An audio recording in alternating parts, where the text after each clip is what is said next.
हमारे माननीय विधायक पूर्वी आदरणीय सरयू राय जी ने बात को उल्लेखित किया है। वो प्राथमिकी के बारे में उन्होंने कहा है, अरगोड़ा थाना में प्राथमिकी दर्ज करवा दी गई है। माननीय विधायक जी से, आदरणीय सरयू राय जी से हम ये जानना चाहते हैं कि इन्होंने इसी तरह का एक पूर्व में भी मामला प्रकाश में लाया था। वो मामला था कि प्रोत्साहन राशि का गबन कर लिया गया,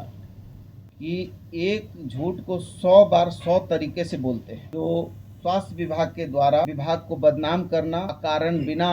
आरटीआई के गोपनीय दस्तावेजों को प्राप्त करके, आग्रह कर सकता हूं कि आप ये सवाल, मेरे सवाल को उनसे जरा पूछिए। अपने भ्रष्टाचार को छुपाने के लिए इन्होंने एक बात और कह दी, कहा कि 5 बार एफआईआर हो चुका है। तो निश्चित तौर पर ये विभाग में ये जासूसी कर रहे हैं, तो इनको ये बताना होगा, और यदि ये नहीं बताएंगे तो इनको जो है फिर हम कानून के दायरे में विभाग से लाएंगे। हमारे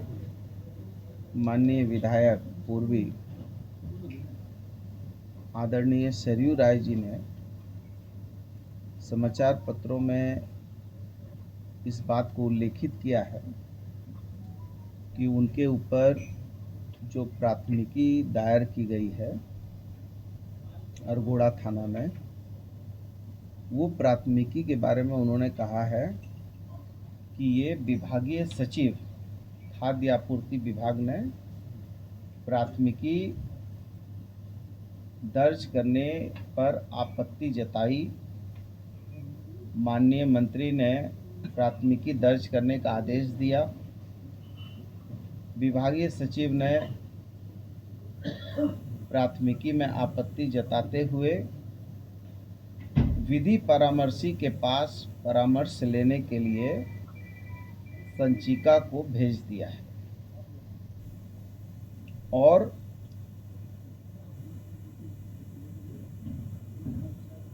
जब माननीय मंत्री को लगा कि विभाग द्वारा प्राथमिकी नहीं दायर की जा रही है, तो एक निजी व्यक्ति के द्वारा अरगोड़ा थाना में, जिनका नाम मनोज सिंह है, अरगोड़ा थाना में प्राथमिकी दर्ज करवा दी गई है। भ्रष्टाचार का मामला आहार पत्रिका से संबंधित है। उसी के साथ बाबा कंप्यूटर और एक नियुक्ति का भी मामला है। इस संबंध में उन्होंने ये आरोप लगाए हैं। मैं आपके माध्यम से ये जानना चाहता हूँ माननीय हमारे माननीय विधायक जी से, माननीय विधायक जी से, आदरणीय सरयू राय जी से हम ये जानना चाहते हैं कि इन्होंने इसी तरह का एक पूर्व में भी मामला प्रकाश में लाया था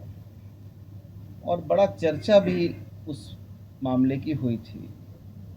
वो मामला था कि प्रोत्साहन राशि का गबन कर लिया गया। माननीय मंत्री ने और उनके चहेतों ने करोड़ों करोड़ रुपया डकार लिया प्रोत्साहन राशि का। उसमें 1 रुपया भी किसी को न मिला, न विभाग से दिया गया। लेकिन चूंकि इनके द्वारा किसी भी चीज को ऐसा महिमा मंडन कर दिया जाता है कि एक झूठ को 100 बार 100 तरीके से बोलते हैं, और इसी के कारण इन पर जो है स्वास्थ्य विभाग ने एक प्राथमिकी दायर की, जो डोरंडा थाना 105/22 को हुई, जिसमें पुलिस के द्वारा इन्होंने कहा कि ये मामले जो है फिर इसी में एक मैंने व्यक्तिगत अपना चाईबासा के एमपी एमएलए कोर्ट में इनके विरुद्ध में मानहानि का मुकदमा दायर किया। और जब मानहानि का मुकदमा का नोटिस इनके पास हमारे अधिवक्ता के द्वारा भेजा गया, तो इन्होंने कहा कि ऐसे ऐसे नोटिस को तो हम कूड़ेदान में फेंक देते हैं। ये मामला में कहीं कोई दम ही नहीं है, इसके जवाब देने लायक ही नहीं है ये मामला। लेकिन माननीय न्यायालय ने, एमपी एमएलए कोर्ट चाईबासा ने मेरे मानहानि को स्वीकृत किया और स्वीकृत करके वो अभी न्याय प्रक्रिया में लंबित है। और डोरंडा थाना में जो 105/22 जो स्वास्थ्य विभाग के द्वारा विभाग को बदनाम करना, अकारण बिना आरटीआई के गोपनीय दस्तावेजों को प्राप्त करके विभाग की छवि को धूमिल करना के विरुद्ध में मामले में पुलिस ने चार्जशीट दाखिल कर दी और चार्जशीट दाखिल करने के बाद माननीय न्यायालय ने उसको संज्ञान में लेते हुए 13/9 का तारीख भी मुकर्रर कर दिया। अब अरगोड़ा थाना में इन पर जो है खाद्य आपूर्ति विभाग में जो इन्होंने आहार पत्रिका का जो नॉमिनेशन पर इन्होंने अपने लोगों को, अति प्रिय लोगों को नियम कानून कायदा की धज्जियां उड़ाते हुए विभाग के दिशा निर्देशों का वित्त नियमावली को तोड़ते हुए मंत्री परिषद के संलेखों को दरकिनार करते हुए एक मंत्री को उनसे जरा ये सवाल जरूर पूछिए कि एक मंत्री को 1.5 लाख रुपया से ज़्यादा क्या किसी को नॉमिनेशन के आधार पर देने का अधिकार है? यदि हम 1.5 लाख रुपए से ऊपर जाते हैं तो फिर हमको जो है नॉमिनेशन करने के लिए, किसी को काम देने के लिए हमको वित्त विभाग से भी सहमति लेनी पड़ती है और वित्त विभाग की सहमति लेते हुए मंत्री परिषद में जाना पड़ता है और मंत्री परिषद में जाकर धारा 235 को शिथिल करते हुए धारा 245 में मंत्री परिषद की स्वीकृति के बाद धारा 245 में नॉमिनेशन के आधार पर किसी को काम दिया जा सकता है। क्या आप पत्रकार भाइयों से मैं ये आग्रह कर सकता हूं कि आप ये सवाल, मेरे सवाल को उनसे जरा पूछिए कि 1.5 लाख से ज़्यादा आपने करोड़ों करोड़ 3 करोड़ 28 लाख कितना रुपया है, क्या इसको आपने किस आधार पर जेपीपीएल को अपने लोगों को कैसे दिया है? इसका आधार क्या है आपके पास? किस आधार पर आपने दे दिया? और जब आपको ये लगा कि हम फंस जाएंगे तब आपने देने के बाद आपने वित्त विभाग में आपने संचिका को उपस्थापित किया, वित्त विभाग से आग्रह किया कि इसमें जो है आवश्यक दिशा निर्देश दिए जाएं। तो इनसे ये पूछिए कि वित्त विभाग ने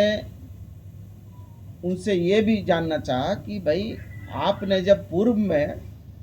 नॉमिनेशन के आधार पर दे दिया तो फिर वित्त विभाग से आप जो है क्यों जो है वित्त विभाग से आपके ओपिनियन का औचित्य क्या है?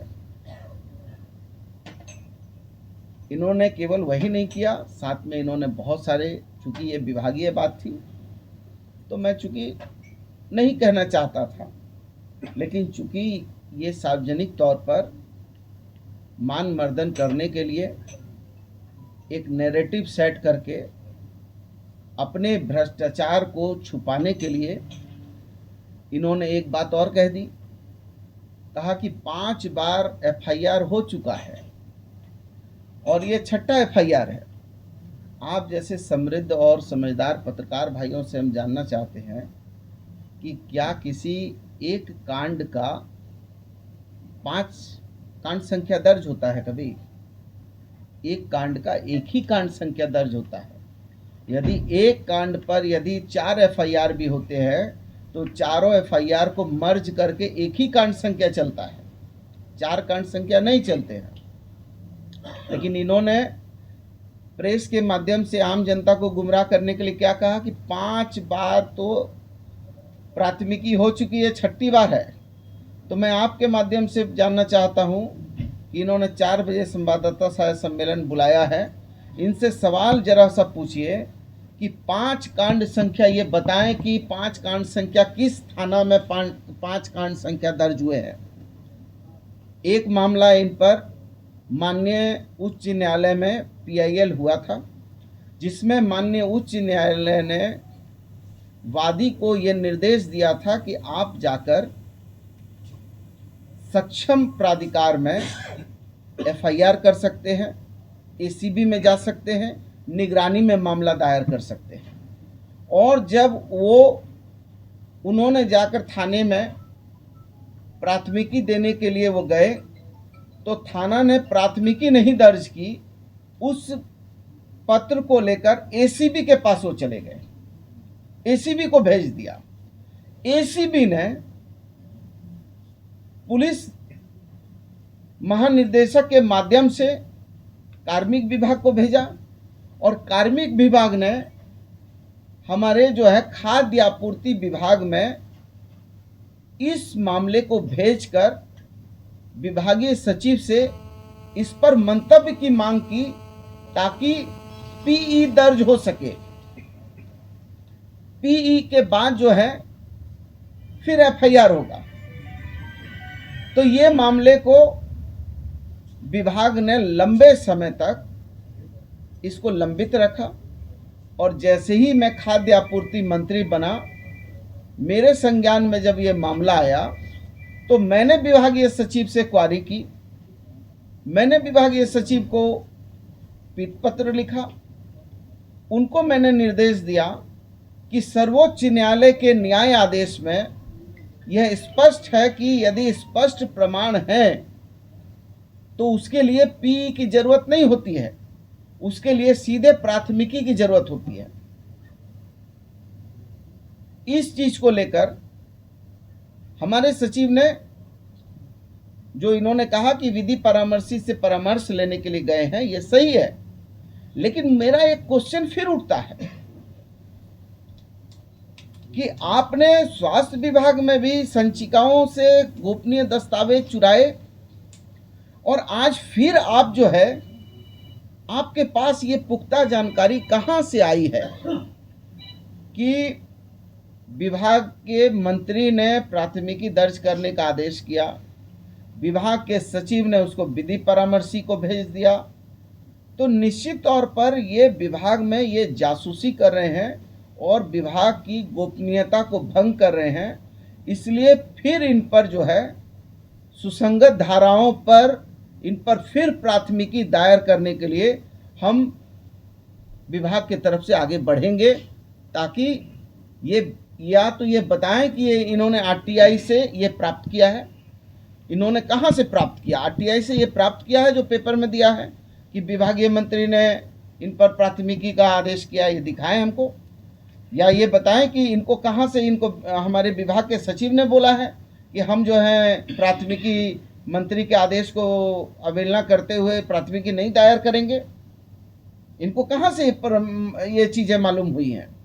तो इनको ये बताना होगा। और यदि ये नहीं बताएंगे तो इनको जो है फिर हम कानून के दायरे में विभाग से लाएंगे और फिर से इनको जो है हम विभाग के माध्यम से इनसे फिर से इस पर स्पष्टीकरण मांगेंगे और इस पर मामला फिर चलाएंगे। दूसरा हम कहना चाहते हैं कि इन्होंने कहा कि एक मनोज सिंह जी का जिक्र किया है। मनोज सिंह जी, जब आदरणीय सरयू राय जी, आप कोई जानता है कि सरयू राय जी आए झारखंड में तो कहाँ रहते थे, आप कोई जानते हैं? आप लोग कोई पत्रकार भाई नहीं जानते हैं, लेकिन आप जान जाइए, उनसे जरा पूछिएगा कि जब सरयू राय जी आए थे तो सरयू राय जी सबसे पहले आए तो आकर गुमला के करौंदी में